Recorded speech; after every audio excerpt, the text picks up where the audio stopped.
Kozhikode corporative hospital nursing സ്കൂളിലെ പുതിയ കെട്ടിട ഉദ്ഘാടനം മാർച്ച് 1-ന് നടക്കും. എളമരം കരീം എം.പി. ഉദ്ഘാടനം നിർവഹിക്കുമെന്ന് ഭാരവാഹികൾ വാർത്താസമ്മേളനത്തിൽ അറിയിച്ചു.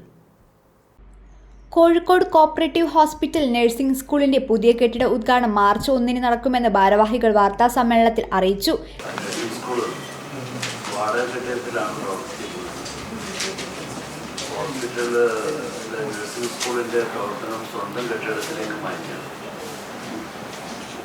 അതിൻ്റെ ഉദ്ഘാടനം മാർച്ച് 1 മറ്റന്നാൾ 3:30 മണിക്ക് രാജ്യസഭാ അംഗം എളമരം കരീമാണ് ഉദ്ഘാടനം ചെയ്യുന്നത്.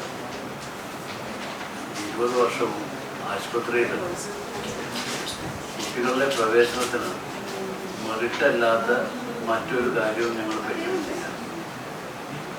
അവർ പരീക്ഷയിൽ സ്കോർ ചെയ്യുന്ന മാർക്കിനെ അടിസ്ഥാനമാക്കിയിട്ടാണ് പ്രവേശനം നൽകിയിട്ടുള്ളത്. അതുകൊണ്ട് തന്നെ ഈ 20 വർഷവും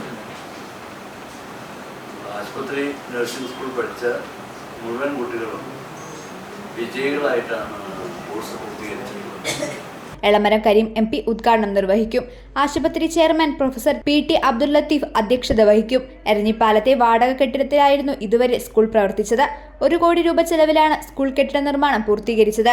ആശുപത്രി സുവർണ ജൂബിലി ആഘോഷ വർഷത്തിൽ ആവിഷ്കരിച്ച വ്യത്യസ്ത വികസന പദ്ധതികളാണ് ഇതിലൂടെ പൂർത്തീകരിക്കുന്നത്. ജനപ്രതിനിധികളും സഹകാരികളും വിദ്യാഭ്യാസ പ്രവർത്തകരും പരിപാടിയിൽ പങ്കെടുക്കും.